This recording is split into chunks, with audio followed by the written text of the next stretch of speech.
The letter arrived on a morning so cold that Elena Whitmore's hands shook before she even broke the seal. She recognized the crest at once, a lion pressed into dark wax, and her stomach turned.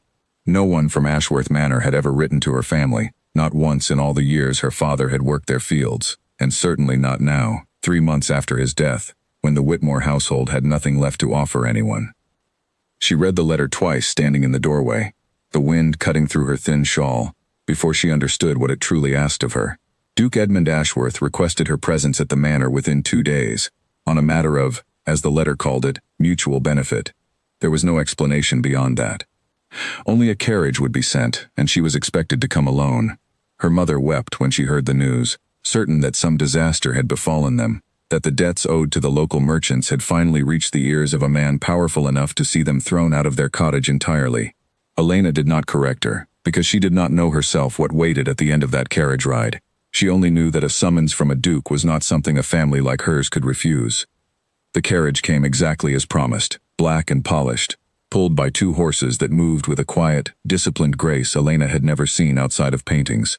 She sat stiffly during the long ride, watching the countryside change from familiar fields to grand hedgerows and iron gates, until finally the manor itself rose ahead of her, gray stone against a paler gray sky, its windows tall and dark like watching eyes. A servant led her through corridors lined with portraits of stern, unfamiliar faces, and Elena found herself wondering how many of those painted eyes had once looked out over the very halls she now walked. She was brought to a study at the end of a long passage, where a fire burned low and a man stood with his back to the door, staring out at the gardens beyond the window. He turned when she entered, and Elena's first thought was that he looked nothing like she had imagined a duke to look. There was no softness in him, no idle comfort of a man born into wealth he had never had to fight for. His face was sharp, his eyes a pale, guarded gray, and though he was young, there was something worn about him, something that suggested he carried more weight than his title alone could explain. He did not offer her a chair immediately, nor did he offer pleasantries. He introduced himself simply as Edmund Ashworth, and then, without preamble, he told her why she had been summoned. His father's will, he explained, contained a clause that had haunted him since the funeral. The Ashworth title and its considerable fortune would remain his only if he married before the end of the year. Should he fail to do so, the entire estate would pass to his cousin, Callum Ashworth, a man Edmund described with a coldness that made Elena suspect there was history between them, that he had no intention of sharing with a stranger. Elena listened, confused as to why any of this concerned her, until Edmund said the words plainly. He needed a wife. Not a wife in the way most men wanted one, not for companionship or affection, but a wife in name, someone who would sign a contract, wear his ring, and live under his roof, without expecting anything more than what the arrangement offered. In exchange, he would settle every debt her family owed, and provide for them for as long as the marriage lasted. For a long moment, Elena could not speak. The proposal was so unlike anything she had imagined that she wondered briefly if she had misheard him. But his expression did not change, did not soften into the kind of joke a cruel man might play on a poor woman for sport. He was entirely serious. She asked him why her. Surely a man of his position could find 100 women of proper standing willing to marry a duke, contract or not. His answer was simple and, in its own way, honest. He needed someone with no connections to society, no family eager to interfere, no ambitions beyond survival. Someone who would understand that this was a transaction, not a courtship, and who would not mistake his kindness, if he offered any, for something it was not. There was something almost insulting in how plainly he said it, and yet Elena found she respected the honesty more than she expected to. She had grown up watching men make promises they never intended to keep, watching her own father borrow against tomorrow to survive today. Here was a man offering no false promises at all, only a clear and simple exchange. Her family's survival for her signature on a piece of paper. She asked for a day to think, though in truth she already knew what her answer would be. That night, she walked home in the dark, the cold biting through her shawl, and pictured her mother's face if she returned with news that the debts were gone, that her younger brother would not be pulled from his schooling, that they would not lose the roof over their heads before winter fully set in. There was no version of refusal that did not end in ruin for the people she loved. When she returned to the manor 2 days later, she gave her answer before Edmund could even ask for it. She would marry him. He nodded once, as though he had expected nothing less, and called for his solicitor, a thin, careful man named Henry Colton, who arrived with a stack of papers already prepared. as if Edmund had known her answer before she had known it herself. The contract was laid before her in careful, deliberate language. She was to live at Ashworth Manor as his wife.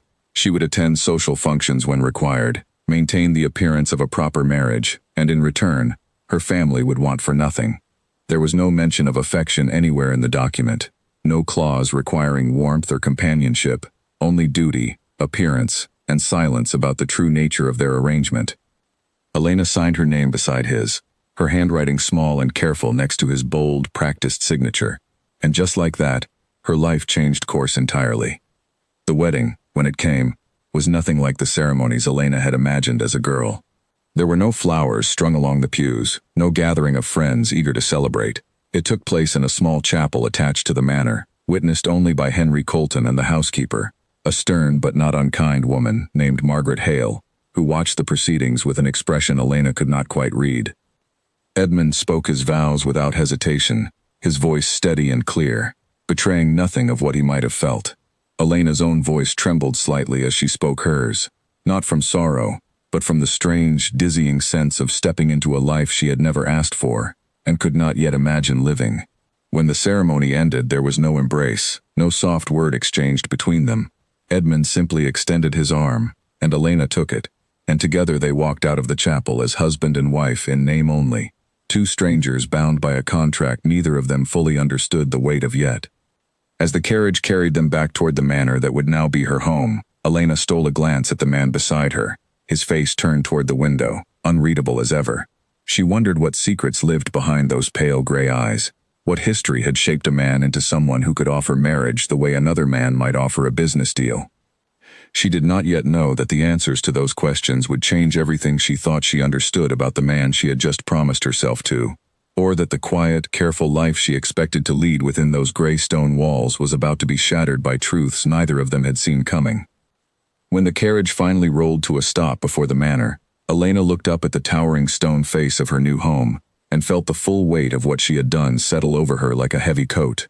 The windows glowed faintly with candlelight, and rows of staff stood assembled on the front steps to greet their new mistress, their faces polite but curious, each pair of eyes studying her as though trying to guess what kind of woman the Duke had chosen and why. Margaret Hale stepped forward to introduce the household, rattling off names quickly.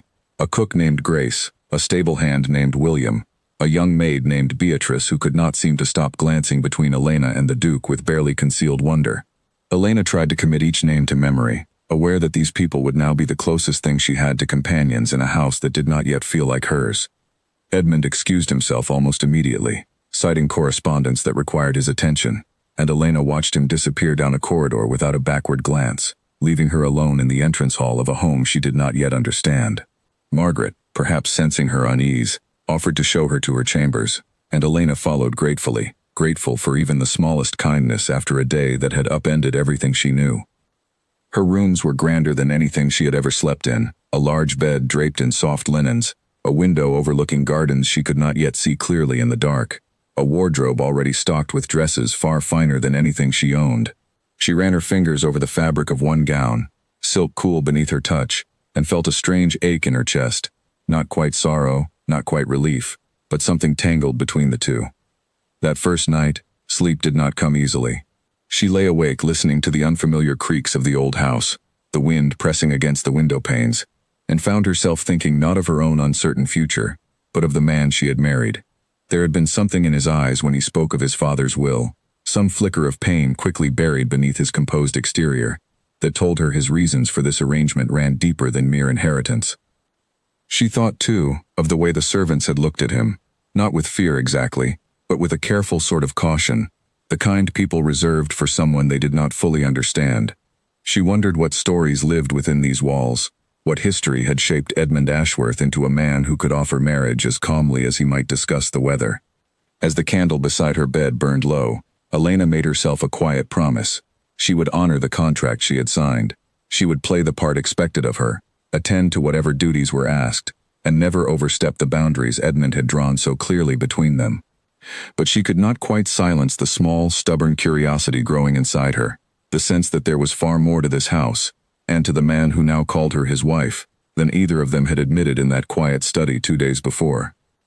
Outside her window, the wind picked up, rattling the bare branches of the trees lining the drive, and somewhere deep within the manor, a door closed softly, as though the house itself were settling in around its newest, most uncertain resident. Elena closed her eyes at last, uncertain of what tomorrow would bring, only certain that her old life was gone, and whatever waited ahead of her now would not be simple, and would not be safe from the truth still buried beneath the surface of Ashworth Manor.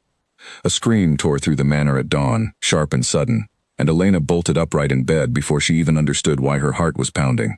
She scrambled out of the covers and rushed into the hallway barefoot, following the sound down the corridor, until she found Beatrice standing frozen outside a closed door, her hand pressed to her mouth, her face pale as the morning light.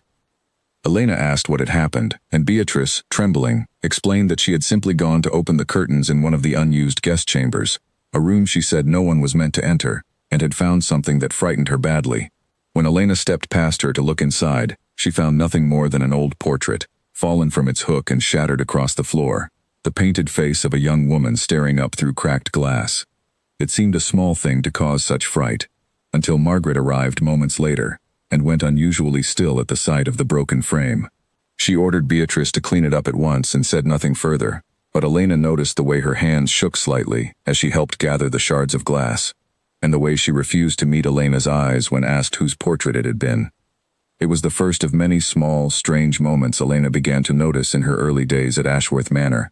The staff spoke of the Duke with a peculiar caution, choosing their words carefully whenever his name came up, as though there were things about him better left unsaid in front of his new wife. Doors to certain rooms remained locked at all times. A particular corridor on the west wing seemed to be avoided entirely, staff taking longer routes rather than walking its length.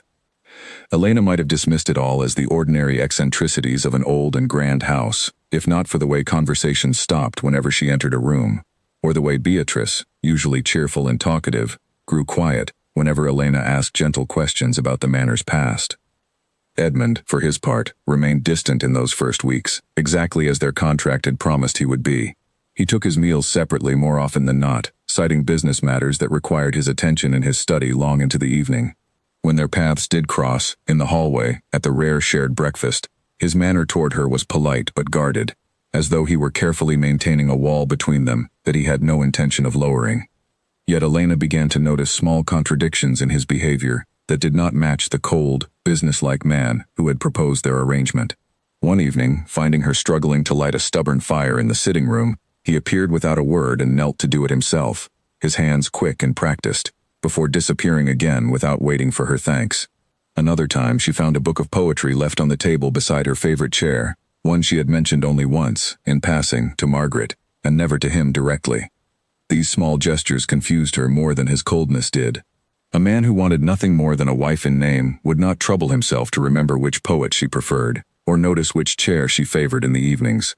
Elena began to wonder if the distance Edmund kept was not indifference at all, but something closer to fear, though what a duke with everything in the world could possibly fear from a poor seamstress, she could not begin to guess.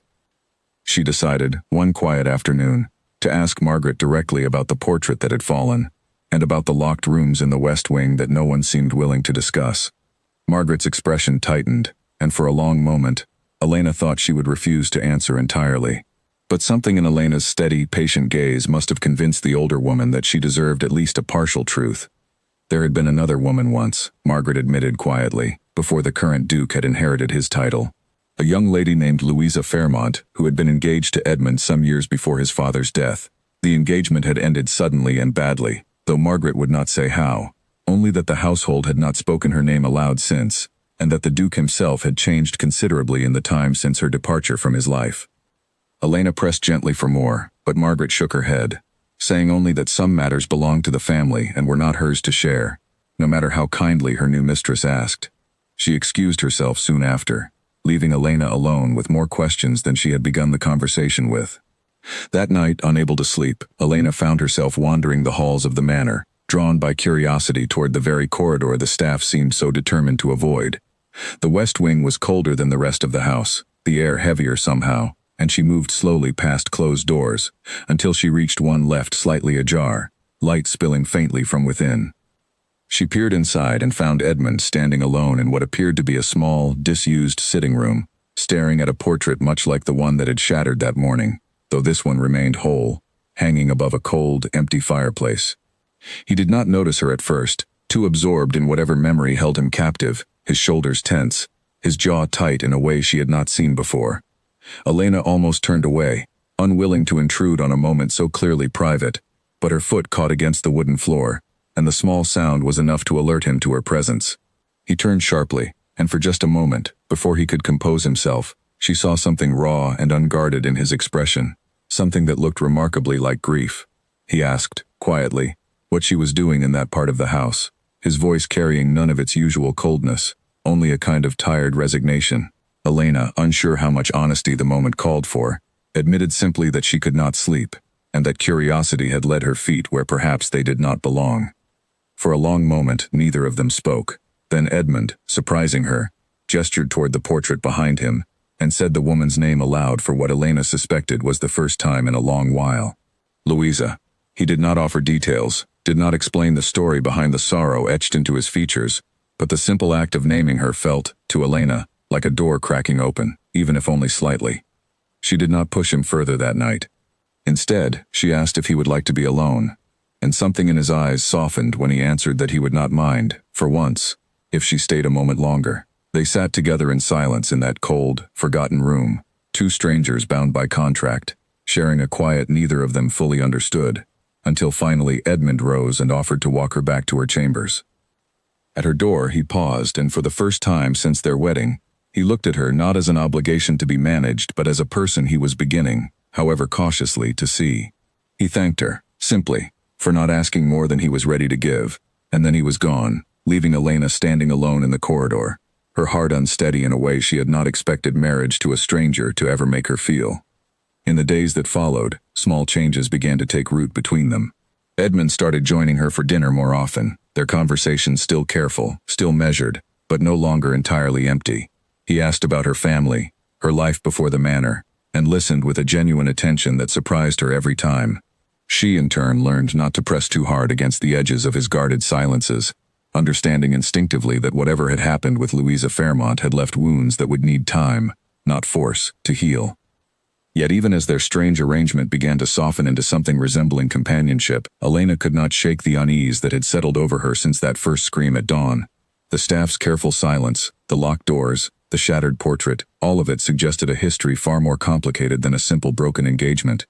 And deep within her, a quiet instinct warned that whatever secrets Ashworth Manor still held, they were far from finished revealing themselves, and that the peace beginning to grow between her and Edmund might soon be tested by truths neither of them was fully prepared to face. She thought often, in those quiet weeks, of the way Margaret's hands had trembled over the broken glass, and the way the entire household seemed to hold its breath whenever Louisa Fairmont's name threatened to surface. Whatever had truly happened to the woman in that portrait, Elena was beginning to suspect it was not the simple, sad story of a broken engagement that Margaret had offered her. And somewhere, beneath the growing warmth she felt toward the man she had married out of necessity, a small seed of fear had begun to take root as well.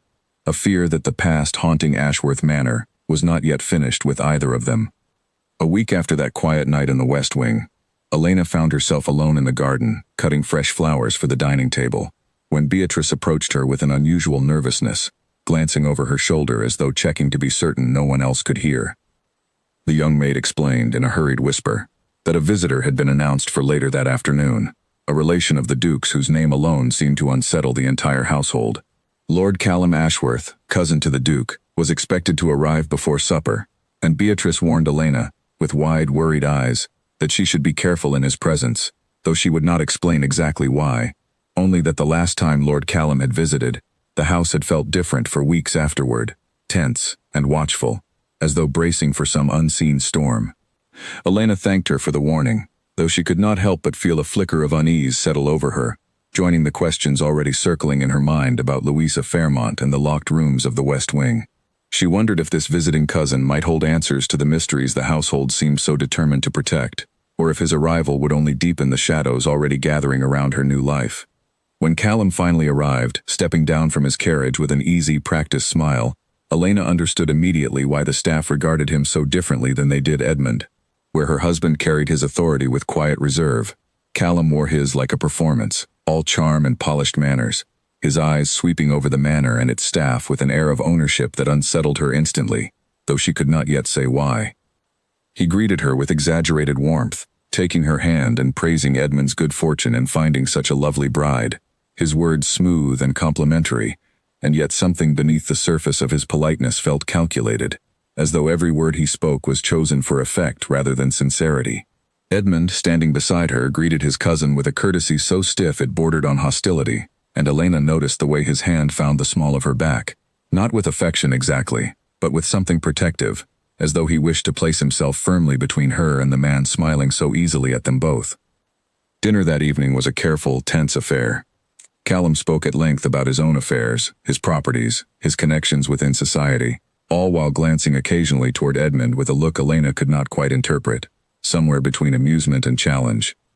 He asked pointed questions about the marriage, how quickly it had been arranged, how convenient the timing had been given the terms of the late Duke's will, and Elena felt the weight of his gaze, studying her reactions closely, as though searching for cracks in a story he suspected was not entirely genuine. Edmund answered each question with brief, controlled precision, offering Callum nothing beyond what courtesy required, and Elena, following his lead, kept her own answers equally guarded. Still, she could feel the tension crackling beneath the surface of their polite conversation, an old rivalry simmering just out of sight, one she suspected ran far deeper than mere cousinly competition. It was only after Callum retired for the evening, offered a guest chamber he seemed to know his way to without needing directions, that Edmund finally allowed some of his guarded composure to slip. Alone with Elena in the quiet of the sitting room, he admitted, in a low, tired voice, that his cousin had never accepted the terms of the late Duke's will gracefully, and that Callum's visits rarely came without some deeper purpose behind them. Elena asked, gently, what exactly Callum stood to gain should the marriage somehow fail to meet the will's requirements, and Edmund's expression darkened in a way that told her the answer mattered a great deal more than he was willing to say aloud that night. He told her only that Callum had long believed the title and fortune should have passed to him instead, and that he would not be above finding ways to prove the marriage illegitimate if given the chance. The words settled uneasily in Elena's chest as she prepared for bed that night, the shadow of Callum's polished smile lingering in her mind long after the candles had been extinguished.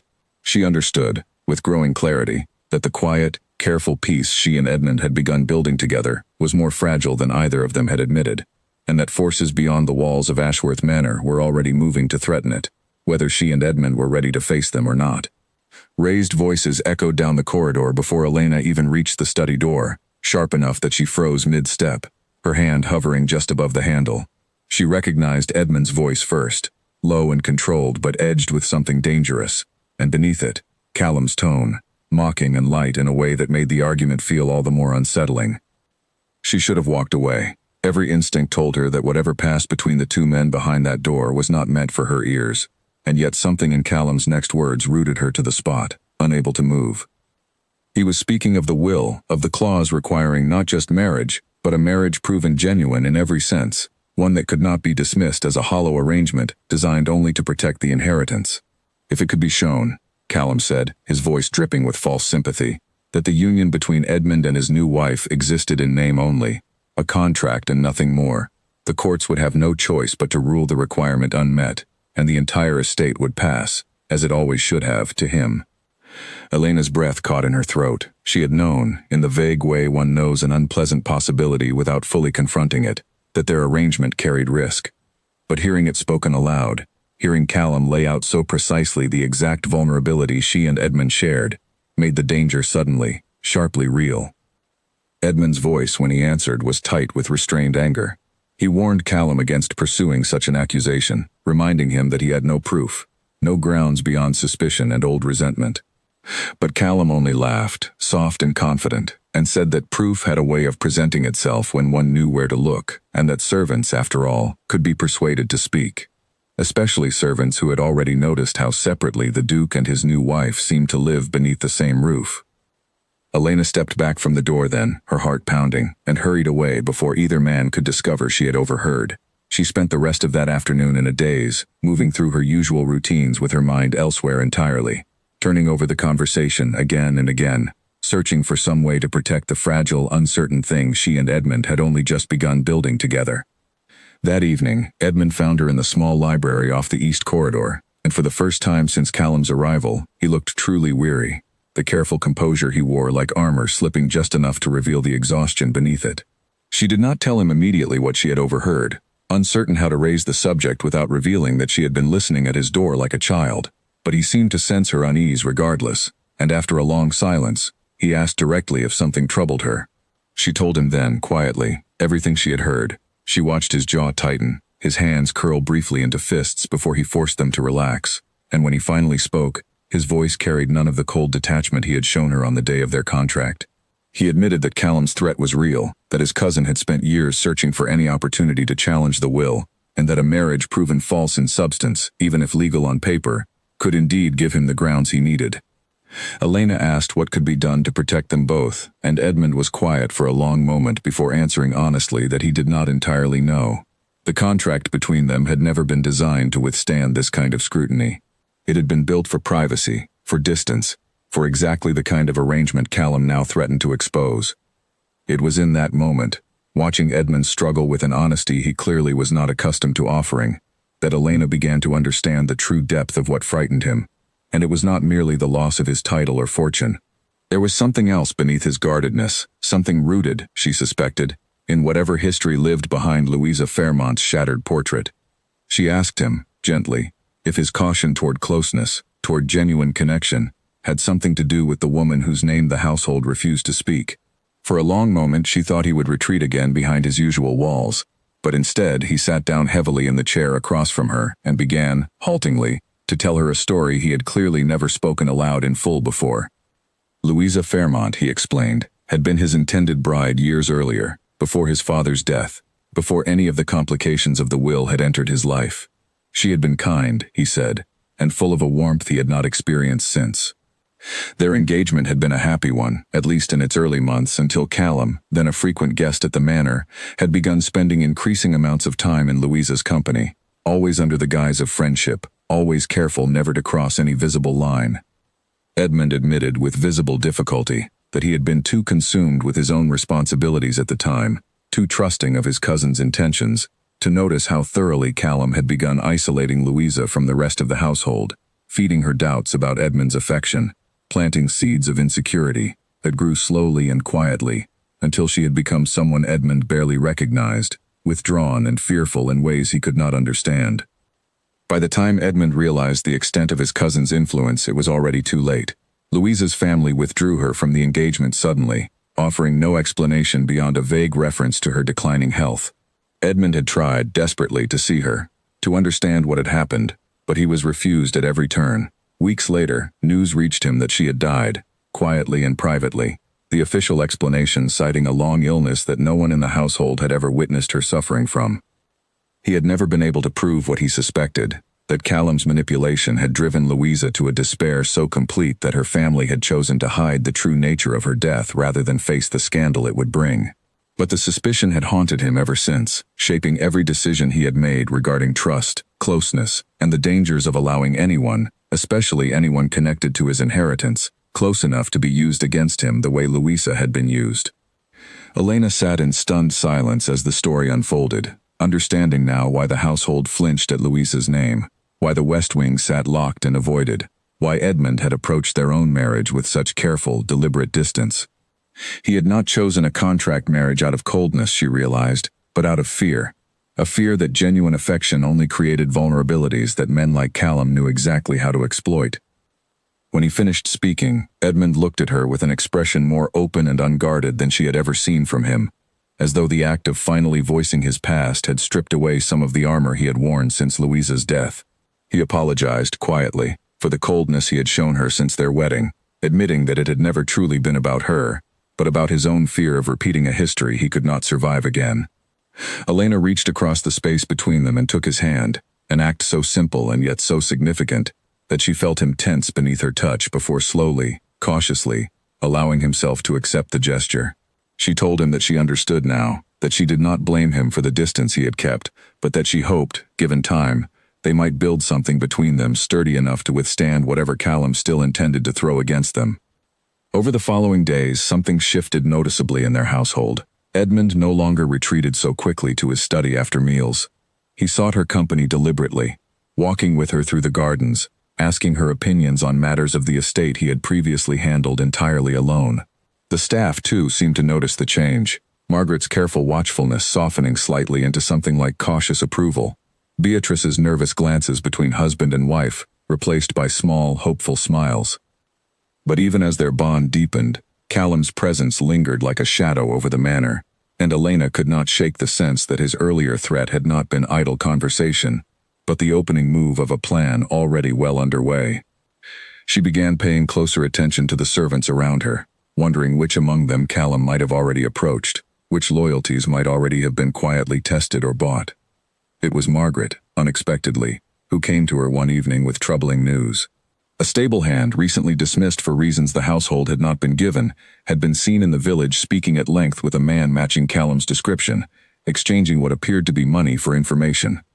Margaret did not know precisely what had been discussed, but the timing, so soon after Callum's threats in the study, left little room for innocent explanation. Elena brought the news to Edmund immediately, and together they began to understand the shape of the danger closing in around them. Callum was not merely making empty threats. He was actively building a case, gathering testimony from disgruntled or bribed staff willing to claim the marriage was exactly the hollow arrangement it had begun as, regardless of how much had genuinely changed between Edmund and Elena since.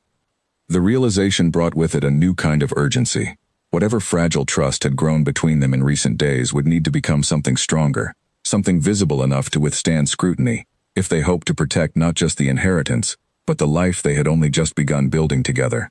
Elena understood, watching Edmund's expression harden with quiet determination, that the coming weeks would test them both in ways neither had fully anticipated when she signed that careful, businesslike contract so many weeks before.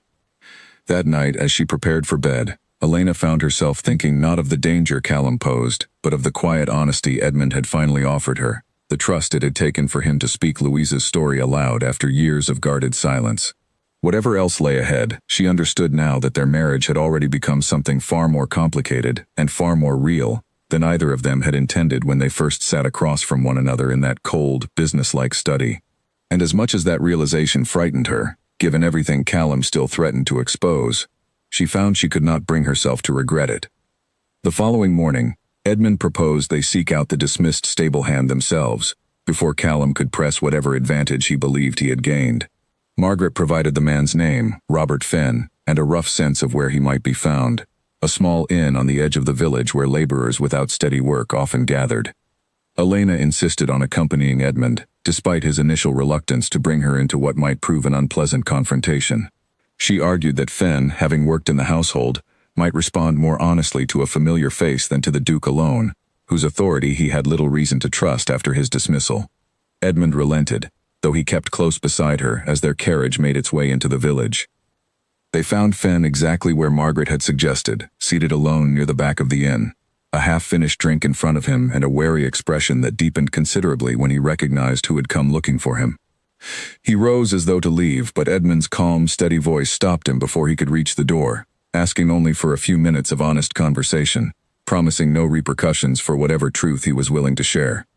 Fenn hesitated for a long moment, glancing between Edmund and Elena as though weighing which path carried less risk, before finally admitting, in a low, uneasy voice, that Callum had indeed approached him shortly after his dismissal, offering payment in exchange for a written statement, claiming he had witnessed clear evidence that the Duke and his new wife lived as strangers beneath the same roof, never sharing meals, never speaking beyond the barest necessity.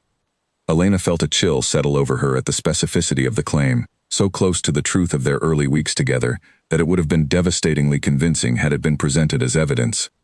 Fenn admitted he had not yet signed anything, uncertain whether the money was worth whatever trouble it might bring him later, but he confirmed that Callum had spoken confidently of gathering several similar statements from other former staff members, enough, he claimed, to build an undeniable case. Edmund pressed him gently for names, and Fenn, perhaps grateful for the Duke's restraint in not turning to anger or threats, offered two more, a former footman and a laundry maid, both dismissed under circumstances Elena now suspected were far less innocent than she had originally assumed. She wondered, with growing unease, how long Callum had been quietly orchestrating dismissals within the household, engineering discontent he could later shape into testimony against them. Before they left, Edmund offered Fenn a fair sum for his honesty, along with a written reference that would allow him to find respectable work elsewhere, a gesture that seemed to genuinely surprise the man, who had clearly expected anger rather than generosity. As they rode back toward the manor, Elena watched Edmund's expression carefully, noting the tight set of his jaw, the quiet fury simmering just beneath his composed exterior. He admitted, once they were alone in the privacy of the carriage, that he had underestimated how methodically his cousin had been laying the groundwork for this scheme, likely for months before ever arriving at the manor to confront them directly. It was no longer a matter of protecting an uncertain arrangement, he said. It had become a matter of countering a deliberate, calculated campaign designed to destroy them both. Elena reached for his hand without hesitation this time, and he accepted the gesture immediately, threading his fingers through hers in a way that felt entirely different from the careful distance he had maintained in their earliest days together. She told him, with quiet conviction, that whatever Callum intended, they would face it together, not as two strangers bound by contract, but as partners with far more at stake now than an inheritance alone. That evening, back at the manor, they gathered Margaret and Henry Colton, the solicitor who had drawn up their original contract, to discuss what defenses might be available to them. Henry listened carefully to everything they had learned, his expression growing increasingly grave as the picture of Callum's scheme became clear. He warned them that written statements from dismissed staff, even if later proven false, could cause significant damage if presented publicly before the matter reached any formal review. Damage to reputation that might prove difficult to repair regardless of the eventual legal outcome. The conversation stretched late into the night, candles burning low as they considered every possible avenue of protection, every piece of evidence that might counter whatever false testimony Callum intended to gather. Margaret offered her own recollections, small details of the growing closeness between Edmund and Elena that she had witnessed firsthand, moments of genuine kindness that stood in direct contradiction to the story Callum hoped to tell. By the time the meeting finally ended, a plan of sorts had begun to take shape, though Elena understood clearly that its success would depend heavily on how convincingly she and Edmund could demonstrate, both privately and publicly, that whatever had begun as a contract had grown into something far more genuine. It was a strange kind of pressure, she thought as she finally made her way to bed that night, to be asked to prove the sincerity of feelings she was only beginning to fully understand herself. Yet lying awake in the darkness, replaying the quiet strength in Edmund's voice as he thanked Fen for his honesty, the warmth of his hand around hers in the carriage, Elena found she no longer doubted the direction her heart had already begun to take, whatever complications still lay ahead. Whatever Callum believed he understood about their marriage, she thought, he had badly underestimated exactly how much had already changed since the day she signed that careful, businesslike contract in a cold study she now thought of, with some surprise, as the beginning of something she had never expected to find. A drawer that should have been locked stood open when Elena entered the small library the next morning, its contents disturbed in a way that made her stomach tighten with immediate suspicion. She had not touched that particular cabinet before, aware it belonged to Edmund's late father, and contained old family correspondence Edmund himself rarely looked through. Someone else had been here, and recently.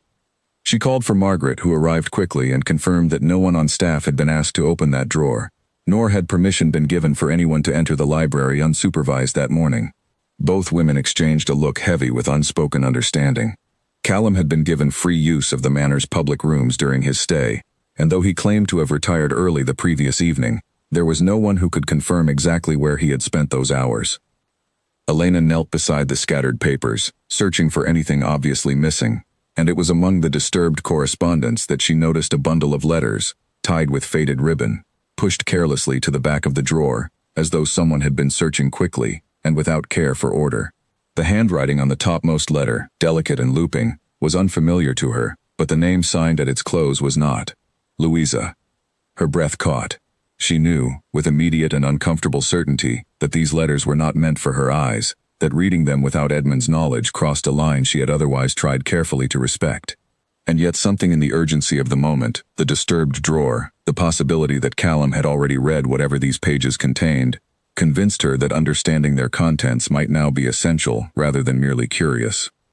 She gathered the letters carefully and brought them directly to Edmund, explaining honestly what she had found and how, and watched his expression shift from confusion to something far darker as he recognized the handwriting himself.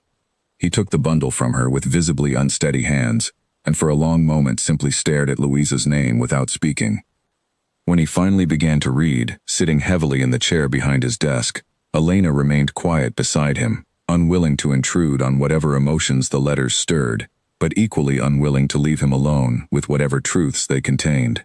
She watched his face carefully as he moved through page after page, his jaw tightening, his eyes growing increasingly distant, until finally he set the letters down with a hand that trembled slightly. The letters, he explained slowly, had been written by Louisa to his father, in the final months before her death, desperate pleas for help that had apparently gone unanswered. She wrote of Callum's growing influence over her, of whispered warnings he had planted about Edmund's true intentions, cruel suggestions that Edmund intended the marriage only to secure his inheritance and cared nothing for her as a person. She wrote of feeling increasingly isolated, cut off gradually from friends and family through subtle manipulations she had been too trusting, too kind, to recognize until it was nearly too late. The final letter, dated only weeks before her death, described a despair so complete that Elena felt tears gathering in her own eyes as Edmund read it aloud, in a voice grown hoarse with barely contained grief. Louisa had written that she no longer trusted her own judgment, that she felt trapped between a fiancé she had been convinced no longer loved her, and a cousin who offered comfort that always seemed to come paired with fresh doubts about everyone else in her life. She begged the old Duke for guidance, for someone to tell her the truth, and there was no evidence in the remaining correspondence that anyone had ever responded. Edmund's hands curled into fists atop his desk, and when he finally spoke, his voice carried a fury Elena had not yet witnessed from him, though it was tempered by a grief so raw it made her chest ache in sympathy. His father had known, he said quietly. His father had received these letters, had understood at least in part the manipulation Louisa was suffering, and had done nothing, likely because acknowledging the situation would have meant confronting Callum directly, risking whatever fragile peace existed within the family at the time. Elena reached for his hand, and this time he gripped hers tightly, as though anchoring himself against the weight of what he had just learned. He admitted, brokenly, that he had always suspected Callum's involvement in Louisa's decline, but suspicion was different from proof, and he had spent years telling himself he might have been wrong, that grief had perhaps distorted his memory of those final months.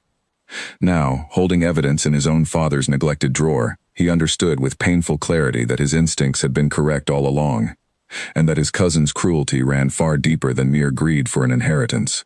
The revelation changed something fundamental in how Edmund approached the growing threat Callum posed. Where before he had focused primarily on protecting the marriage and the estate, he now spoke with a quiet, determined resolve about ensuring Callum faced consequences for what he had done to Louisa, regardless of whatever legal battle still loomed over the inheritance itself. Elena, watching him process this new grief and anger, understood instinctively that this was a turning point, not just in their fight against Callum, but in Edmund's own healing from wounds he had carried silently for years. She did not rush him, did not offer empty reassurances, but simply remained present, her hand steady in his, as he worked through the tangled weight of guilt, fury, and long-delayed grief that Louisa's letters had finally given voice to. Later that evening, once the initial shock had settled into something more manageable, Edmund turned to her with an expression more open and vulnerable than she had yet seen from him. He admitted that his fear of closeness, the careful distance he had maintained since their wedding, had never truly been about protecting the estate. It had been about protecting himself from ever again caring for someone deeply enough that losing them, or watching them be destroyed by someone he trusted, could break him the way Louisa's death had. He told her, haltingly, that despite every precaution he had taken, despite every wall he had tried to maintain, he had found himself caring for her anyway, more than the terms of their careful contract had ever anticipated, and that the discovery frightened him nearly as much as Callum's schemes did. Elena felt her own heart tighten at his admission, understanding the courage it had taken for a man so guarded to speak such words aloud. She told him, gently but honestly, that she understood his fear, having watched her own family suffer losses that made trust feel dangerous. But she reminded him, too, that the alternative, a life spent guarding himself so thoroughly that no genuine connection could ever take root, was its own kind of loss. One Louisa's letters made painfully clear had already cost him more than he perhaps realized. Something shifted between them in that quiet conversation. A barrier finally lowered enough that neither of them could pretend any longer that their marriage remained merely a contract between strangers. When Edmund reached for her that night, it was not with the careful distance of two people bound by paper and obligation, but with the tentative, honest tenderness of two people beginning, cautiously, to choose each other for reasons that had nothing to do with debts or inheritances at all. The following morning brought a new clarity to their situation. Armed with Louisa's letters, proof of his father's knowledge and inaction, Edmund resolved to confront Callum directly, rather than continuing to simply defend against his schemes. Elena, though wary of the risk such a confrontation carried, agreed that allowing Callum to believe himself undiscovered any longer would only give him more time to build whatever false case he intended against them. They found Callum in the breakfast room, characteristically at ease, and Edmund wasted no time laying the bundle of letters on the table before him without a word of explanation. Elena watched closely as Callum's practiced composure flickered, just briefly, before he recovered enough to ask coolly what exactly his cousin believed these old letters proved. Edmund's voice, when he answered, was low and controlled, but carried an unmistakable edge of barely restrained fury. He told Callum plainly that he understood now the full extent of what had happened to Louisa, the manipulation, the isolation, the desperate pleas for help that had gone unanswered, and that he intended to ensure the truth became known, regardless of whatever damage it might do to Callum's own standing in society. Callum's charm faltered further, replaced briefly by something colder and more calculating as he studied his cousin across the table. He did not confirm the accusations outright, but neither did he offer the easy denial Elena had expected. Instead, he simply gathered himself, rose from the table with forced composure, and remarked that Edmund would find it considerably more difficult to prove old suspicions than he seemed to believe, before excusing himself from the room entirely. Elena watched him go, understanding that whatever fragile peace had existed during his visit was now firmly shattered, replaced by an open acknowledgement of the battle already underway between the two men. She turned to Edmund, whose expression carried equal parts exhaustion and resolve, and felt, for the first time since arriving at Ashworth Manor, a fierce determination of her own settle over her. Whatever Callum intended next, she would not stand by quietly while he attempted to destroy the fragile, hard-won happiness she and Edmund had only just begun to build together. Callum departed the manor that same afternoon, offering no formal farewell beyond a curt note left with Margaret, claiming urgent business elsewhere required his attention. Elena took little comfort in his sudden absence, sensing correctly that a man like Callum rarely retreated without already planning his next move. Edmund shared her wariness, spending the following days in careful correspondence with Henry Colton, preparing what legal defenses they could against whatever challenge Callum intended to bring. Word reached them within a fortnight that Callum had begun circulating among their shared social circles in the city, dropping careful, deniable suggestions at dinners and gatherings that the Ashworth marriage had been arranged with unusual haste, that the new Duchess came from circumstances so modest as to raise questions about her true motivations, that the household staff had noticed peculiarities in the couple's behavior that hinted at a union built on convenience rather than genuine affection. None of it amounted to outright accusation, nothing Edmund could challenge directly or answer with legal recourse, but the whispers spread regardless, carried from parlor to parlor with the particular efficiency reserved for scandal among the wealthy. Margaret reported that even tradespeople in the village had begun to hear murmured versions of the rumors, distorted further with each retelling, until Elena scarcely recognized her own circumstances in the stories now apparently circulating about her. The strain of it showed in small ways. Invitations that might once have arrived without hesitation grew noticeably sparse. A neighboring family, previously cordial, sent their regrets to a dinner Edmund had specifically arranged weeks earlier, offering only a vague and unconvincing excuse. Elena caught, more than once, the sideways glances of acquaintances in the village who had previously greeted her warmly, their expressions now carrying a curiosity that felt uncomfortably close to judgment. She tried, at first, to bear it quietly, reminding herself that whatever society believed mattered little compared to the genuine understanding growing between her and Edmund. But watching him grow increasingly withdrawn under the pressure, his jaw tight through meals, his temper shorter than she had yet seen it, she understood that the rumors threatened more than mere social standing. They threatened to undo the very trust they had only just begun building, feeding exactly the kind of doubt and isolation that had once destroyed Louisa entirely. One evening, finding Edmund alone in his study staring blankly at correspondence he did not appear to actually be reading, Elena sat across from him and asked directly whether he believed the rumors might eventually cost them more than reputation, whether he feared, as she suspected he did, that the whispers might somehow be woven into whatever legal case Callum intended to present regarding the will. He admitted, wearily, that he did fear exactly that, and something more besides. He confessed that watching history repeat itself, watching Callum once again work quietly to isolate someone he cared for through doubt and rumor, rather than direct confrontation, brought back memories of Louisa's final months that he had hoped never to relive. He feared, he admitted quietly, not just for the estate, but for Elena herself, for what sustained pressure and isolation might eventually do to her resolve. regardless of how strong she currently believed it to be. Elena reached across the desk and took his hand firmly, meeting his eyes with a steadiness she hoped conveyed more confidence than she entirely felt. She reminded him that she was not Louisa, that she had grown up navigating hardship and gossip long before ever arriving at Ashworth Manor, and that whatever whispers Callum managed to spread, she had no intention of allowing them to isolate her from the one person in this house who had finally begun to trust her with his truth. Still, she understood that reassurance alone would not be enough to counter Callum's campaign. If whispers and doubt were his chosen weapons, she and Edmund would need to answer with something equally visible, a public demonstration of unity too clear to be dismissed as mere performance. The opportunity, when it arrived days later in the form of an invitation to a significant social gathering hosted by a prominent family within their circle, felt almost like fate offering them exactly the stage they needed. The ballroom fell quiet for just a moment when Elena and Edmund arrived together, her hand resting easily in the crook of his arm, and she felt every eye in the room measuring them, weighing the rumors against the sight of them standing composed and united at the top of the staircase. She had chosen her gown carefully that evening, a deep blue silk that Edmund himself had selected from among several options, insisting quietly that she deserved to walk into that room looking exactly like the Duchess she had become, not merely in title, but in the confidence she was determined to project. They descended the staircase together, and Elena kept her chin level, her expression calm, refusing to give the gathered guests the satisfaction of seeing any uncertainty in her bearing. Edmund matched her steadiness with his own, his hand warm and firm over hers, and she could feel, in the subtle tension of his arm, that he was equally aware of every watching gaze, equally determined not to let Callum's whispered campaign dictate how they carried themselves.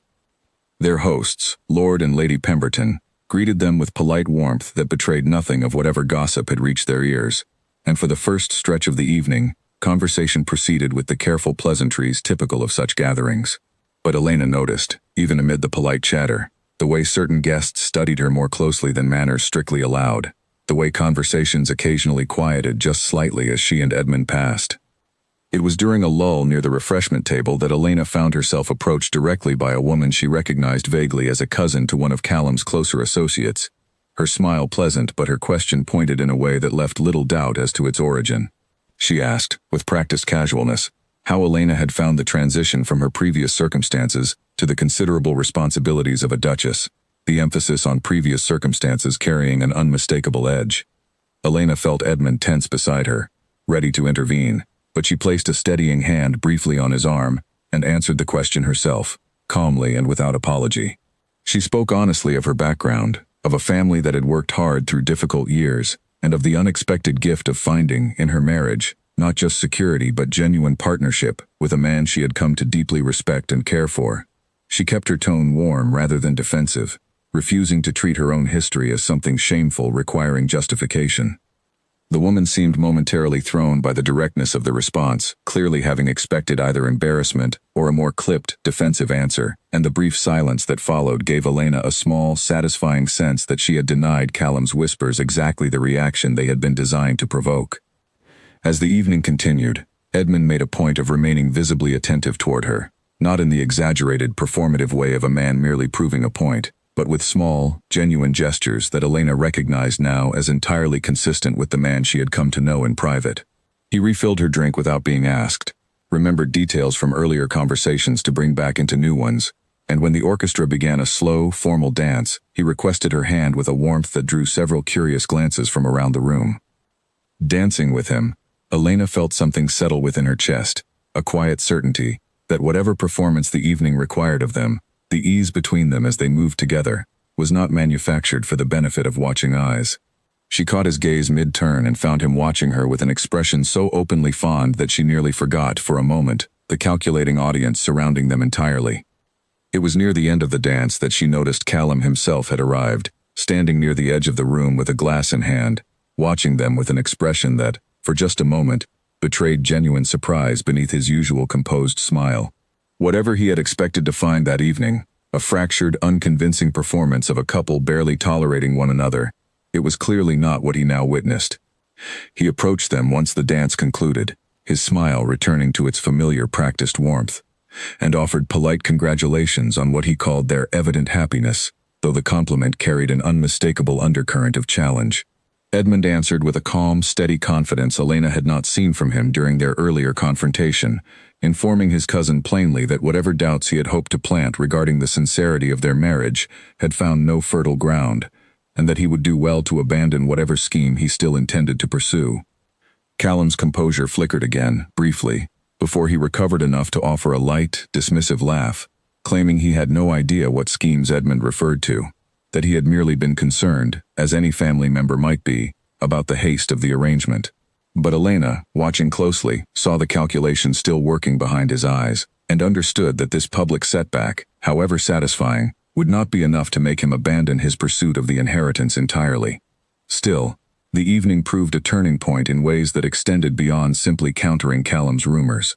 In the days that followed, invitations that had grown sparse began arriving again, several accompanied by notes expressing warm regard, a few even offering subtle apologies for the coolness of recent weeks. Whatever doubts Callum had managed to plant, the sight of Edmund and Elena together, genuinely at ease in one another's company, had done more to counter them than any direct denial could have accomplished. More significant to Elena than the shifting social tide, however, was the quiet conversation she and Edmund shared upon returning to the manor that night, both of them still dressed in their evening finery, sitting together in the study that had once felt so formal and distant during their earliest days as husband and wife. Edmund took her hands in his and told her, with a sincerity that left no room for doubt, that watching her stand so steadily against the evening scrutiny had shown him something he had perhaps not fully allowed himself to believe until that moment, that whatever fear he still carried from Louisa's loss, Elena was not someone who could be so easily isolated or broken by whispers and doubt.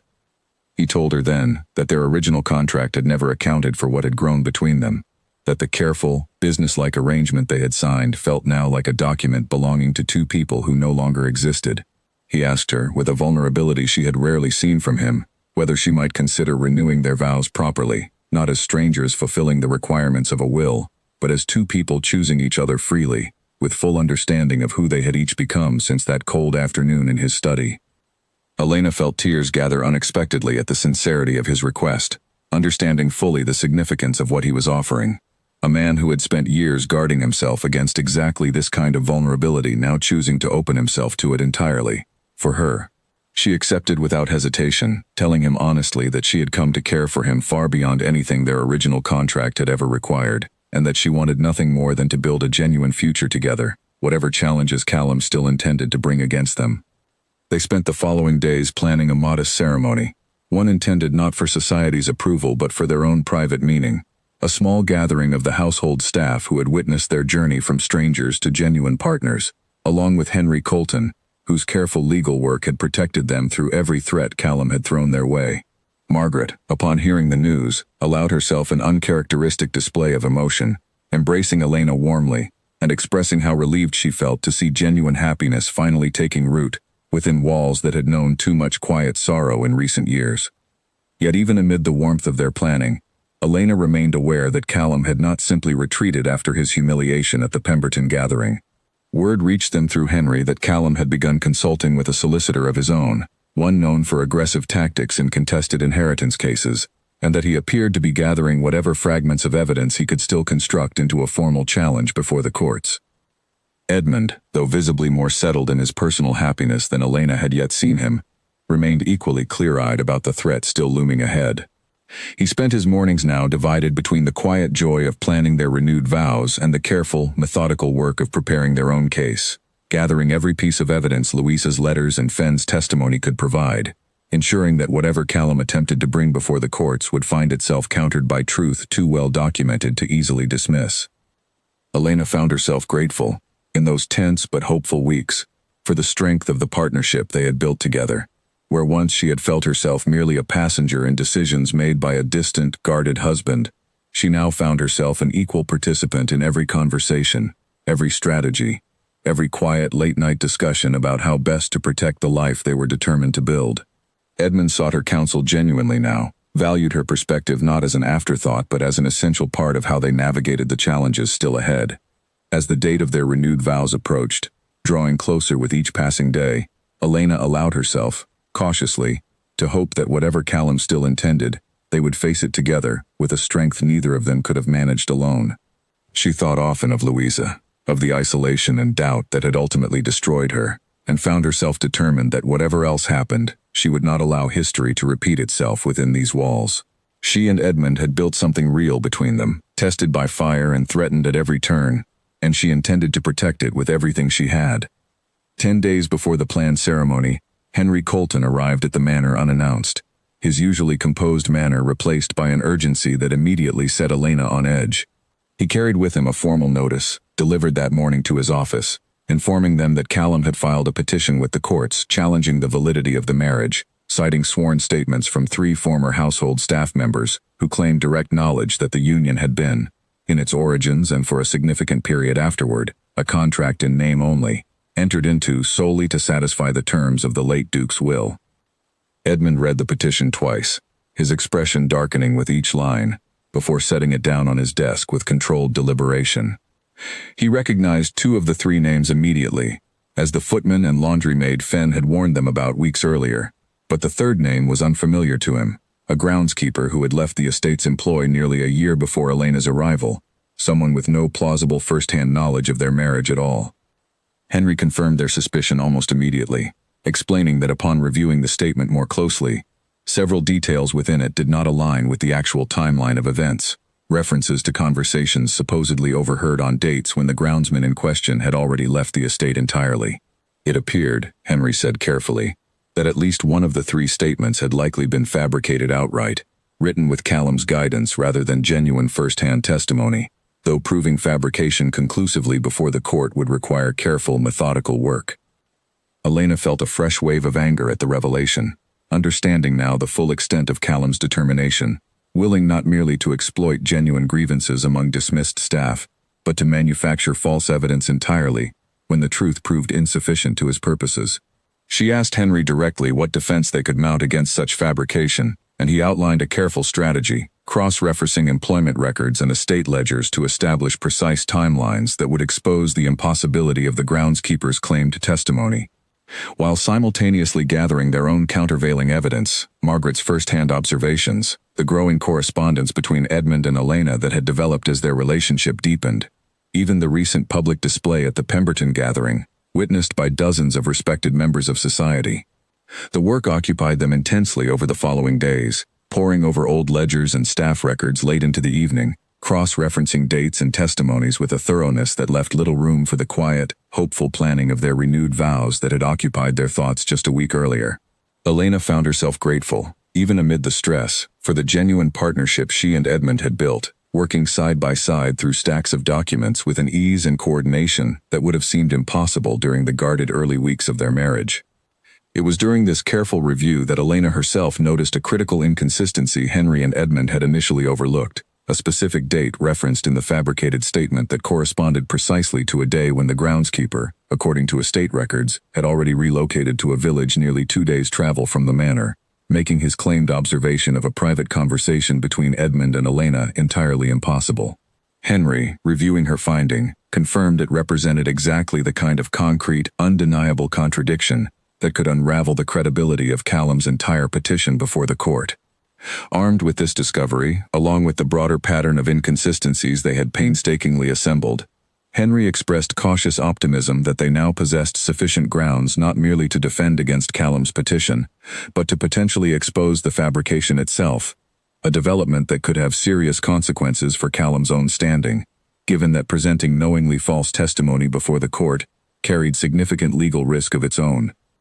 Edmund, upon hearing this, grew quiet for a long moment, and when he finally spoke, there was a steadiness in his voice that Elena recognized as the same quiet resolve he had shown when reading Louisa's letters weeks earlier. He said simply that he no longer wished merely to defend against his cousin's schemes, content to survive each new threat as it arrived. He wanted, finally, to ensure Callum could never again use manipulation and fabrication as weapons against anyone else, whether against an inheritance, a marriage, or, as Louisa had once suffered, against a person's very sense of trust and safety. Elena, watching the transformation in him, understood that this resolve marked perhaps the truest healing yet in the long, difficult journey he had walked since Louisa's death. Where once he had carried his grief and suspicion silently, retreating behind careful contracts and guarded distance, he now stood ready to confront the source of that grief directly, not from a place of fear, but from a hard-won strength built through the trust he had learned, slowly and carefully, to place in her. They postponed the renewed ceremony by only a few days, determined not to let Callum's scheme steal entirely the moment they had both come to treasure, but agreeing that facing the legal challenge directly, with the strongest possible case, mattered more than rushing toward a date on the calendar. Margaret, upon hearing of the delay, assured them both that whatever the timing, the household's joy at witnessing their genuine union remained undiminished, and that a marriage built on such hard-tested foundations deserved exactly the careful timing it now required. As the date of the court proceeding approached, Elena felt a calm settle over her that surprised her, given everything at stake. She thought back often to the frightened, uncertain young woman who had first walked into Edmund's study months earlier, accepting a contract out of desperate necessity rather than any hope of genuine happiness. That woman, she realized, could never have anticipated standing here now, prepared to fight not merely for an inheritance, but for a marriage and a partnership that had become the truest, most unexpected gift of her entire life. The courtroom fell silent the moment the magistrate called the matter of the Ashworth inheritance, and Elena felt Edmund's hand tighten briefly around hers before he released it to take his place beside Henry Colton at the front of the chamber. She sat just behind them, her back straight, her expression composed despite the nervous energy coiling tightly in her chest, aware that everything they had built and fought for over these difficult months now rested on the strength of the case Henry had so carefully assembled. Callum sat across the aisle with his own solicitor, a sharp-featured man whose confident posture faltered only slightly when he glanced toward Edmund's table and noted the thick stack of documents Henry had arranged before him. Callum himself maintained his usual composed smile, though Elena thought she detected, beneath the practiced calm, a flicker of the same uncertainty that had crossed his face at the Pemberton gathering weeks earlier. The proceedings opened with Callum's solicitor presenting the petition formally, reading aloud the sworn statements from the 3 former staff members, his voice deliberately emphasizing the details meant to paint the Ashworth marriage as a hollow arrangement existing only to satisfy the requirements of the will. Elena kept her expression neutral throughout, though she felt her jaw tighten at hearing their private life, and Edmund's, so carelessly distorted for a courtroom audience. When it came time for Henry to respond, he rose with the same careful, methodical calm that had guided their preparation over the preceding weeks. He began not by attacking the statements directly, but by walking the court through the estate's employment records, establishing with precise, documented dates exactly when each of the 3 witnesses had left the household service. The footman and laundry maid, he noted, had indeed been employed during the general time frame in question, though their specific dismissals, both occurring within days of Callum's earlier visit to the manor, raised reasonable questions about the circumstances surrounding their departure and subsequent willingness to provide testimony against their former employer. It was the 3rd witness, the groundskeeper, where Henry's preparation proved most devastating. He presented, methodically, the estate's own payroll ledgers alongside a signed relocation notice, both clearly dated, establishing beyond reasonable dispute that the groundskeeper had already left the county entirely, relocated to a village nearly 2 days' travel away, on the very date his sworn statement claimed he had personally witnessed a private conversation between Edmund and Elena within the manor's walls. A murmur rippled through the chamber as the implications settled over the room. The magistrate himself leaned forward, requesting Henry repeat the specific dates in question, and Elena watched Callum's solicitor shift uncomfortably beside his client, clearly having not anticipated so precise and damaging a contradiction. Callum's composed smile finally faltered entirely, replaced by a tightness around his eyes that betrayed, for the first time in Elena's memory, genuine alarm. Henry pressed the advantage carefully, presenting next the correspondence between Elena and Edmund that had developed over recent months, along with sworn testimony from Margaret Hale, who had been called to appear and spoke with quiet, unwavering conviction about the genuine warmth and partnership she had personally witnessed developing between the Duke and Duchess since their marriage. She described in careful detail the countless small moments, shared meals, quiet conversations, the visible ease between them that had grown steadily from the guarded distance of their earliest weeks together, testimony that stood in direct, credible contradiction to the picture Callum's fabricated statements had attempted to paint. The magistrate, clearly troubled by the discovered inconsistency in the groundskeeper's testimony, ordered a brief recess to allow for further review of the employment records before proceedings could continue. During the pause, Elena watched Callum lean toward his solicitor, their conversation clipped and tense, and she felt a cautious flicker of hope stirring beneath her carefully maintained composure. When the court reconvened, the magistrate addressed the chamber directly, noting that the discrepancy in the groundskeeper's testimony raised serious concerns about the reliability of the entire petition, and inviting Callum's solicitor to explain how such a significant error had occurred within a sworn statement presented as reliable evidence. The solicitor, visibly uncomfortable, attempted to suggest the discrepancy might simply reflect a clerical error in the estate's own records, but Henry, prepared for exactly this deflection, produced additional corroborating documentation. A letter from the groundskeeper's new employer in the distant village, confirming his continuous residence there well before the date in question. The weight of the evidence proved impossible to overcome. Faced with an unraveling case and the increasingly serious implication that fabricated testimony had been knowingly presented before the court, Callum's solicitor requested a private conference with the magistrate, after which the petition was formally withdrawn, the court noting for the record its serious concerns regarding the integrity of the evidence originally presented, concerns that carried the clear implication of further inquiry into how such fabricated testimony had come to be sworn before the court in the first place. Elena felt the tension finally drain from her shoulders as the magistrate confirmed the marriage stood fully valid and unchallenged, the inheritance and title secured beyond any further dispute. Edmund turned to her immediately, his expression a mixture of relief and fierce pride that she had never seen so openly displayed on his face. And though propriety kept them from any grand embrace within the courtroom itself, the warmth in his eyes conveyed everything words could not in that formal setting. Callum left the courtroom quickly, his earlier confidence entirely gone, replaced by the tight, controlled expression of a man who understood he now faced consequences well beyond the simple loss of his petition. Henry confirmed, quietly, once the chamber had cleared, that the magistrate's concerns regarding the fabricated testimony would likely prompt formal inquiry into perjury, a matter that could result in serious legal consequences for Callum, and potentially for the solicitor who had assisted in presenting the false statements. Whatever standing Callum had once held within society, it seemed unlikely to survive the scandal now certain to follow. The ride back to Ashworth Manor felt entirely different from the tense journey that had carried them to the courthouse that morning. Edmund held her hand throughout, his thumb tracing gentle patterns across her knuckles, and though neither of them spoke at length, the quiet between them carried none of the guarded distance that had once defined their earliest days together. Only the settled comfort of two people who had weathered a genuine trial together and emerged, finally, secure in what they had built. News of the court's ruling, and the scandal surrounding Callum's fabricated evidence, spread through their social circles with the same efficiency the earlier rumors had once carried, though this time the tide of opinion turned decisively in their favor. Invitations arrived in greater numbers than before, many accompanied by warm notes expressing admiration for how gracefully the Duke and Duchess had weathered such a difficult ordeal. Elena found herself, for the first time since arriving at the manor, genuinely welcomed within society, not merely tolerated as a curiosity, but respected as a woman who had proven her strength and integrity under considerable pressure. Margaret organized a small celebration among the household staff that evening, and Elena was touched to see genuine joy reflected in the faces of people who had, over these difficult months, become something like family to her. Beatrice, no longer nervous or guarded, embraced her warmly, expressing relief that the shadow hanging over the household since Louisa's death seemed finally, truly lifted.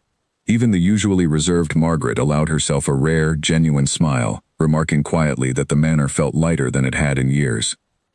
Amid the celebration, Edmund drew Elena aside to the same small garden where they had first walked together in the early, uncertain weeks of their marriage. The evening air carried the scent of late-blooming flowers, and he took both her hands in his expression open and unguarded in a way that still occasionally surprised her, given how carefully guarded he had once kept himself. He told her, with quiet sincerity, that watching her stand so steadily through every threat Callum had brought against them, from the earliest whispered rumors to the courtroom itself, had shown him something he now understood with complete certainty. Whatever fear he had once carried about the dangers of genuine closeness, about the vulnerability that came with truly caring for another person, Elena had proven herself worthy of a trust he had thought himself incapable of offering anyone again after Louisa's death. He proposed, then, that they proceed with the renewed vows they had planned before Callum's petition interrupted their preparations, not as a mere formality this time, but as a genuine celebration of everything they had built and fought to protect together. Elena, her eyes bright with unshed tears, agreed without hesitation, telling him that whatever uncertain path had brought them together, she could not now imagine a life that had not led her to this particular garden, this particular man, and the genuine partnership they had built from the unlikeliest of beginnings. The renewed ceremony, held a week later in the same small chapel where they had first exchanged their careful, businesslike vows, bore little resemblance to that earlier guarded event. This time, flowers filled the pews, gathered from the very garden where Edmund had proposed the renewal. The household staff who had witnessed their journey attended not merely as employees fulfilling an obligation, but as genuine well-wishers, Margaret dabbing at her eyes throughout the brief ceremony, Beatrice beaming from her seat near the back. Edmund's vows this time carried none of the careful, measured distance of their original wedding. He spoke instead of the strength he had witnessed in her, the patience she had shown in earning his trust, the courage she had displayed in facing every threat Callum had brought against them without ever wavering in her commitment to the life they were building together.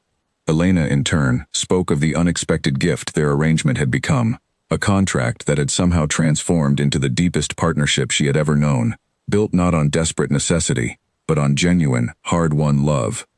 As they exchanged rings for the second time, no longer strangers bound by paper and obligation but two people who had chosen each other freely, through fire and through doubt, Elena felt the full weight of how far they had traveled since that cold afternoon in Edmund's study, when a duke's practical proposal had seemed like nothing more than a fortunate escape from her family's desperate circumstances. It had become, instead, the beginning of a life neither of them could have anticipated, one built on honesty, resilience, and a love that had proven far stronger than any scheme Callum had devised to destroy it.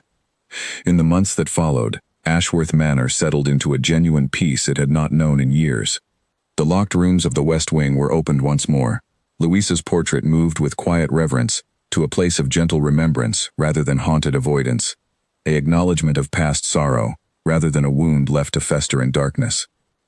Edmund and Elena worked together to ensure the household staff who had suffered under Callum's manipulation found stability and fair treatment. And word eventually reached them that Callum himself, facing the serious legal consequences of his fabricated testimony, had withdrawn entirely from society, his reputation and standing thoroughly and permanently ruined. One afternoon, not long after the renewed ceremony, Edmund suggested they invite Elena's mother and younger brother to stay at the manor for a proper visit. An offer that brought tears to Elena's eyes, for she had seen her family only briefly and infrequently since her marriage, always constrained by the careful distance their original contract had demanded.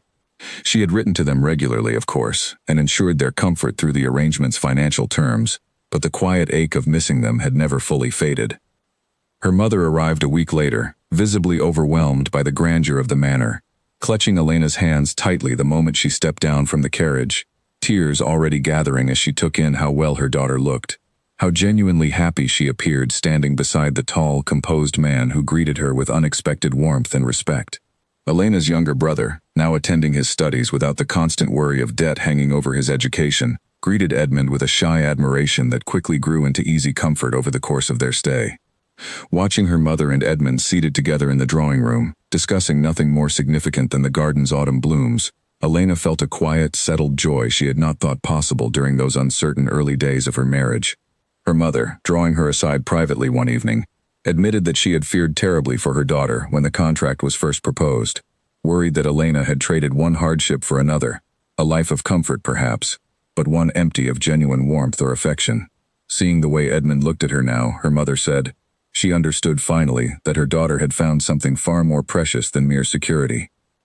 Elena spent long hours during that visit, walking the gardens with her mother, sharing stories of the difficult months behind them, the fear of Callum's schemes, the slow, careful building of trust with Edmund, the courtroom battle that had finally secured their future beyond any further challenge. Her mother listened with quiet pride, remarking that the daughter who had once left their crumbling cottage in a borrowed shawl, uncertain and afraid, had returned to visit as a woman of genuine strength and conviction, one who had faced considerable adversity and emerged not merely unbroken, but stronger for having weathered it. Before her family departed at the end of their stay, Edmund arranged privately for a modest allowance to continue supporting her brother's education indefinitely, a gesture Elena had not requested and had not expected, offered simply because, as Edmund told her quietly afterward, family mattered to him now in a way he had forgotten it could, and he wished to ensure her family's continued well-being extended well beyond the original terms of their long-since transformed contract. The gesture moved Elena deeply, another small proof among many that the man she had married out of desperate necessity had become someone capable of genuine, generous care, not merely toward her, but toward everyone she held dear. She thought, watching her mother's carriage disappear down the long drive, that the frightened girl who had first arrived at Ashworth Manor could never have imagined a future so full of genuine warmth and belonging. Elena often thought back, in quiet moments, to the frightened young woman who had once stood trembling in a cold study, accepting a contract she barely understood out of desperate necessity. That woman could never have imagined the life that awaited her, a genuine partnership built through trial and honesty with a man who had once believed himself incapable of trusting anyone again. What had begun as a marriage contract, cold and businesslike, had become, against every expectation either of them had carried into that fateful arrangement, a love neither of them had known to hope for, and one they now intended to protect and cherish for the rest of their lives together. Snow had just begun to fall over Ashworth Manor when a carriage bearing an unfamiliar crest arrived unannounced at the gates, nearly a year after the courtroom victory that had finally secured Edmund and Elena's future beyond dispute. Margaret came hurrying to find them in the library, her expression carrying a mixture of caution and curiosity, explaining that a solicitor from the city had arrived requesting an urgent audience regarding a matter connected, distantly, to the late Louisa Fairmont's family estate. Edmund exchanged a wary glance with Elena before agreeing to receive the visitor, uncertain what new complication might now be surfacing from a past he had believed largely settled. The solicitor, an older gentleman named Frederick Doyle, arrived with careful, measured politeness, explaining that he represented the remaining Fairmont family, distant relations who had recently inherited what little remained of Louisa's modest estate following the death of her last surviving aunt. Among Louisa's belongings, carefully preserved but never fully reviewed until now, the family had discovered a small locked box containing personal papers, including several items that Doyle believed Edmund himself would wish to see, given the history he understood had existed between the Duke and the late Miss Fairmont. He produced, from within his leather case, a slim journal bound in faded green cloth, along with a sealed letter addressed simply to Edmund, in handwriting he recognized instantly. Elena watched Edmund's hands tremble slightly as he accepted the journal and letter, understanding immediately the weight of what had just been placed before him.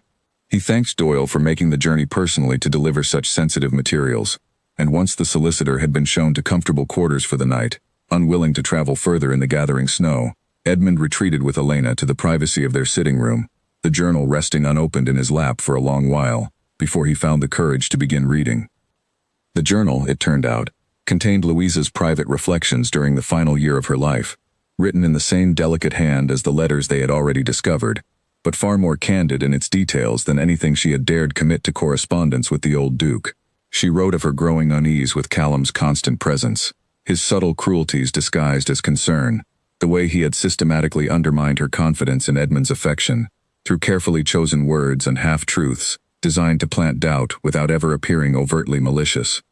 More painfully, she wrote of a final confrontation with Callum himself, one she had never mentioned in her letters to the old Duke, in which he had made clear, in terms she described as chillingly direct once stripped of their usual charm, that he intended to see the engagement broken by whatever means necessary, that her happiness or well-being mattered nothing to him compared to his own ambitions regarding the family inheritance. She wrote of fear, genuine and specific, fear of a man she had once considered a trusted friend, and of her growing isolation as those around her seemed increasingly convinced by his carefully constructed narrative. The final entries grew shorter, more fragmented, chronicling a despair that broke Elena's heart to witness even secondhand, a young woman trapped between a fiancé she had been manipulated into doubting, and a manipulator she had finally recognized too late for the danger he truly posed. The last entry, dated only days before her recorded death, expressed a fragile hope that she might yet find the courage to reach out to Edmund directly, to tell him everything Callum had done, if only her family would permit her the chance before whatever illness they insisted she suffered from claimed her entirely. Edmund set the journal down with visible difficulty, his composure finally breaking as the full weight of Louisa's final months settled over him with a clarity even her earlier letters had not fully provided. Elena moved to his side immediately, holding him as quiet grief finally found its release, years of suppressed guilt and suspicion given voice at last through Louisa's own careful, devastating words. When he finally composed himself enough to open the sealed letter Doyle had also delivered, addressed directly to him, Elena remained close beside him, understanding instinctively that whatever Louisa had written in her final, private thoughts to Edmund deserved to be witnessed with the same steady presence she had offered him throughout every difficult revelation of their marriage. The letter, brief but devastating in its simplicity, told Edmund that Louisa had never stopped believing in his goodness, despite everything Callum had done to convince her otherwise. She wrote that she forgave him for whatever distance had grown between them in those final months, understanding now, with whatever clarity her circumstances allowed, that the fault lay entirely with Callum's manipulation rather than any failing of Edmund's own affection. She hoped, she wrote, that he would someday find happiness with someone who could see him as clearly as she once had, someone strong enough to withstand whatever schemes might threaten that happiness. Elena felt her own tears fall freely as Edmund read the letter's final lines aloud, understanding the profound closure it offered him, a forgiveness he had perhaps never allowed himself to believe he deserved, and a blessing, however unintended, for the very happiness he had since found with Elena herself. He held the letter for a long while afterward, silent, before finally setting it carefully aside and turning to her, with an expression of such profound relief and gratitude that she felt the last remaining shadow of Louisa's tragedy finally begin to lift from between them entirely. The following morning, Edmund met privately with Frederick Doyle to discuss what should become of the journal and letter, ultimately deciding, with Elena's full support, that Louisa's words deserved to be preserved formally, submitted as evidence to the ongoing legal inquiry into Callum's conduct that had continued quietly since the courtroom victory nearly a year earlier. Doyle confirmed that such first-hand documentation, describing Callum's direct threats and manipulation in Louisa's own words, would likely prove decisive in whatever remaining legal consequences he still faced, potentially closing the matter permanently and ensuring Louisa's suffering, so long hidden and unacknowledged, finally received the recognition and justice it deserved. Word reached them some weeks later, once the snow had begun to melt and the first signs of a new spring appeared across the manor's grounds, that Callum had been formally stripped of whatever remaining standing he retained within respectable society, the combined weight of the perjury inquiry and Louisa's posthumous testimony proving impossible for even his considerable charm to overcome. He had reportedly withdrawn to a distant property inherited through his mother's side of the family, living now in a diminished obscurity that Elena suspected he found far more difficult to bear than any formal punishment the courts might have imposed. With Callum's threat finally and permanently resolved, Edmund suggested they honor Louisa's memory properly, commissioning a small, quiet memorial within the manor's own chapel gardens, a modest stone marker bearing her name, and a simple inscription acknowledging a life cut short by cruelty she had not deserved. Elena helped him choose the wording carefully, wanting the memorial to convey not sorrow alone, but a quiet strength, a recognition that Louisa's courage in finally naming her suffering, even from beyond her own life, had ultimately helped secure justice and safety for others, who might otherwise have fallen victim to the same manipulation. Standing together in the garden on the day the memorial was finally placed, early spring flowers beginning to bloom around its base, Edmund took Elena's hand and told her quietly that he felt, for the first time since Louisa's death, genuinely at peace with the past, not because the grief had disappeared entirely, but because it no longer carried the weight of unresolved guilt and suspicion that had shaped so much of his life before Elena's arrival at the manor. Elena squeezed his hand gently, understanding fully the significance of the moment, the closing of a chapter that had shadowed their entire relationship since its earliest, most guarded beginnings. She thought of how far they had both traveled, from two strangers bound by a cold, businesslike contract to partners who had weathered manipulation, fabricated testimony, and the painful uncovering of a tragedy neither of them had fully understood until circumstance forced its truth into the light. As they walked back toward the manor together, the late afternoon sun casting long, golden light across grounds that had once felt so heavy with secrets and sorrow, Elena felt a quiet certainty settle over her, that whatever challenges still lay ahead in their shared life together, they would face them exactly as they had faced everything since that fateful summons to a cold study nearly 2 years before, together, honestly, and with a trust that had proven itself far stronger than any scheme designed to break it. The manor behind them no longer felt like a house of hidden rooms and careful silences, but a genuine home, built finally on truth, resilience, and a love that had grown, against every expectation, into something neither of them would ever again take for granted. That evening, the household gathered for a simple dinner, no formal occasion marking it beyond the quiet satisfaction of a difficult chapter finally closed. Margaret oversaw the meal with her usual careful attention, though Elena noticed a lightness in her manner that had grown steadily since Callum's final downfall, as though the housekeeper herself had been carrying some portion of the manor's old grief, and could finally set it down. Beatrice hummed softly as she moved between the table and the kitchen, and even William, usually reserved in his duties, allowed himself an easy smile when Edmund thanked him for tending the horses so faithfully through the long winter. After dinner, Edmund and Elena walked once more through the gardens, now touched with the first genuine warmth of the coming season, and he spoke to her of plans neither of them could have imagined during those early, guarded weeks of their marriage. He wished to open the manor's grounds occasionally to families from the village, remembering how isolated and unwelcoming the estate must once have seemed to people like Elena's own family. He spoke, too, of establishing a small fund in Louisa's name, one intended to support young women without family protection from exactly the kind of manipulation and isolation that had once claimed her life.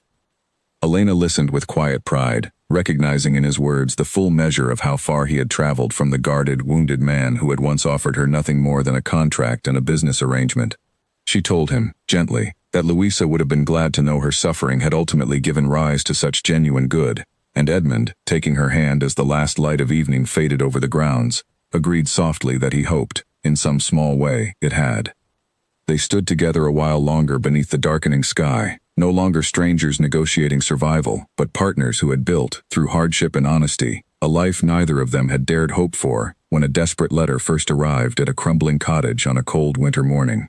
Whatever the years ahead still held, Elena understood now, with complete and settled certainty, that she and Edmund would face them exactly as they had learned to face everything else, together and unafraid.